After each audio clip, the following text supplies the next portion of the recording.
Temperature is dropping, and I'm back here in the woods kind of cleaning up in the other half of the operation. Sean's beginning to skid out the logs we cut. I think I counted 21 logs that got to be skidded out today. But now I have a guy who's buying the firewood off the landing to resell, obviously. And so I need to do a couple of things that I don't want to waste a felling chain or one of my C83s new. I want to use one of my resharpened chains. And plus I want to start using some of these other bars I got hanging around. So this is one that was resharpened with that Vevor, grinder. And I wasn't totally pleased with it, but it cuts. And of course that's my old 61-272. So what I'm going to do is cut out some of the firewood so I can pull them up later. And then I also have to cut my way in so I can pull that log out. So that's the mission for today.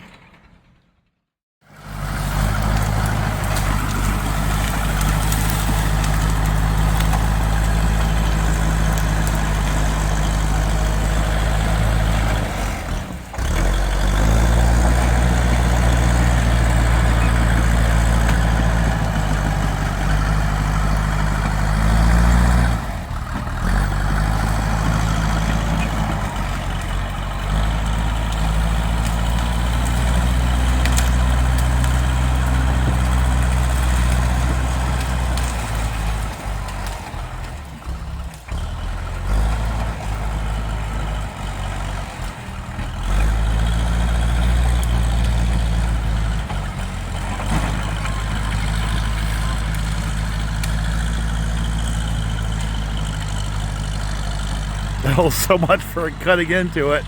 I still got to cut that stuff for firewood, but I guess Sean got impatient with me.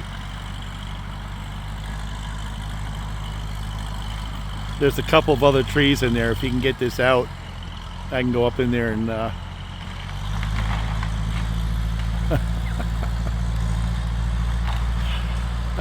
you can make a hell of a mess with an excavator, but you can make an even bigger mess faster with a dozer.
Well, I got a little one right there, and then there's a cherry in there I got to get to, and there's also one right next to the cherry. You can almost see it from the tops,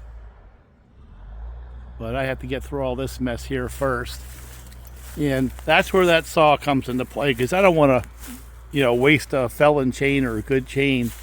So that sharpened on the Vevor grinder chain is perfect. It's cutting good enough. It gets it done. I've already stuffed it into the dirt a little bit, and that's the point, is it continues to cut because it's based on good bones, the C83 chain. And continues to work. But that's the world here, you know what I'm saying? You got to make do with what you got when you're out here. And sure, I've got a couple of felling saws all set up ready to go. with the right chains. But why would I waste 35, 40 bucks on this kind of work is the point. When I can regrind those chains for pretty cheap, pretty quick, and get this kind of stuff done. There, I'm just going to continue working.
figure I better give a little more fuel on the bottom.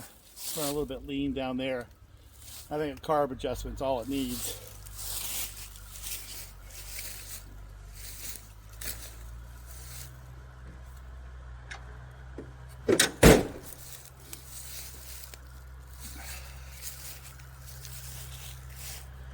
So kind of a funny thing today, relative to vintage saws, is a friend of mine's got a bunch of stuff for sale, and the circumstances don't really matter, but I always see that as an opportunity to find out about people.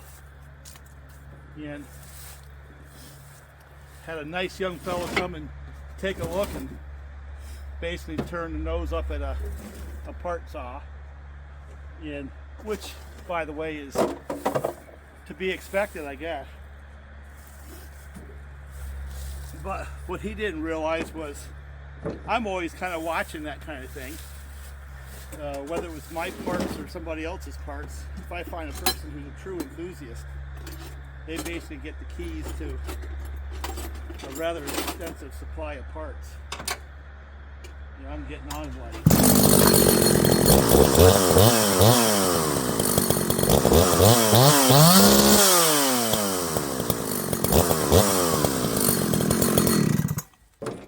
But so many people are so much about they got to get a good deal and this and that in my mind takes away from the actual hobby and turns it into sort of a business kind of a mindset. And once it gets to a business mindset, of course, I deal with things differently.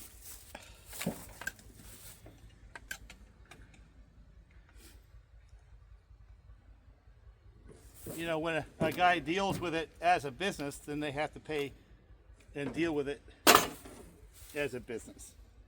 And it's about, okay, how much money can I get out of the deal?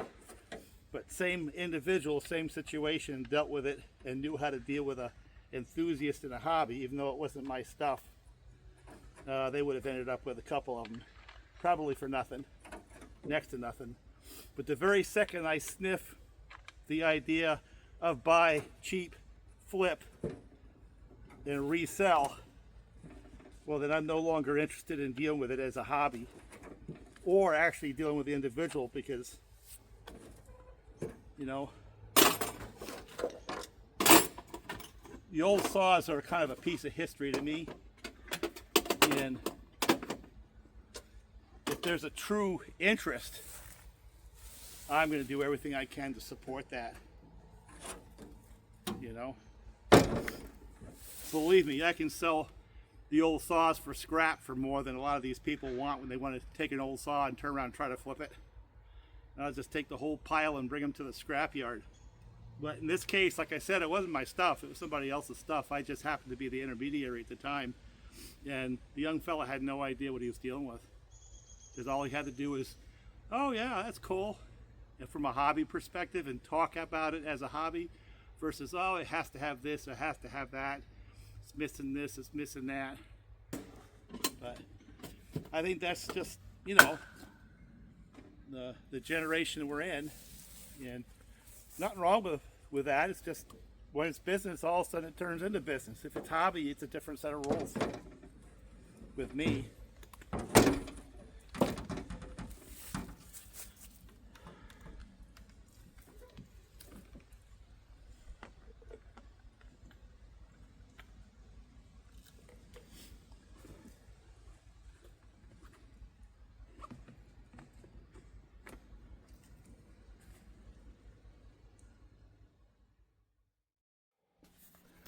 Well, I got a couple of really ugly trees to drop. One is a cherry down there that's got a leaner on it, so it's kind of a widowmaker because it's going to break. I don't know if I should just leave it and let it go down with the tree and exit to the left, or should I try to get it out of the tree, let it pile drive down and see if I can dodge it. So that's one, and then the other is this dead ash right here. It might be a good tree. It's got some branches coming out of it, so you never do know. I'm just going to leave the camera up here and see if I can't figure out what to do with these trees. My instinct is to try to get that leaner down and try to do it without it hitting me, because it's red pine, and I'm sure it's pretty weak, so you don't know really where it's going to break. So I just assume not have it around me. So let me start with that, see if I can get it down. And usually I don't put this stuff on video, because this is when you do stupid things.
Well, that was fun. So I got to cut these two out so he can pull these. And there's a bunch down in here too. I'm not sure I'm going to get them today. But I see a big one right there. That's a nice looking tree. but I have to do a lot of work in order to get it down, you know, to where you can pull it out. And I'm having fun running that little saw right there. That's not the best, you know. The chain actually, it's got 2 tanks on it so far. It cuts, but it's nothing like the one I have on the John thread. That really worked out pretty good. This one here is something less. And again, I think the difference is this one here, I didn't touch the rakers at all. I just hit it with the grinder. But done a lot of work with it so far, and it looks like I'm going to do some more. I'm going to try to cut this top out. So, I don't know. Maybe I'll put the camera on. And this guy is having a hard time starting. It's got a lean condition. It's either a fuel line or pulse or something like that, where it's not picking up fuel. And once it gets going, it runs pretty good. Could just simply be it needs a carb kit. My God, I built this saw back in like 2008. You know, I don't think I've done anything to it pretty much. Just run it. So, yeah, let me set this camera over here somewhere.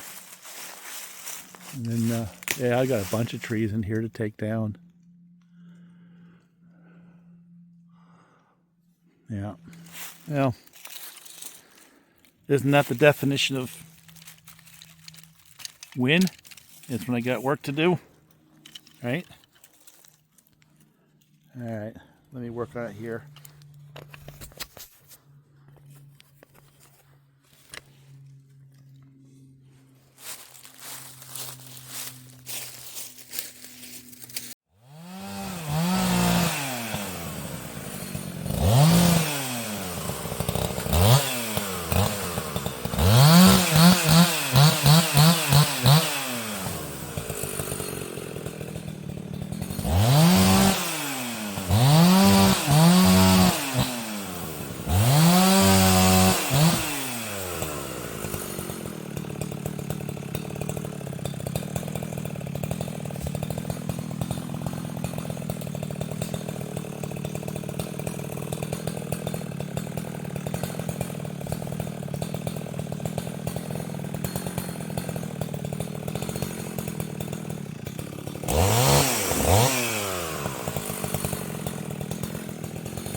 Yeah,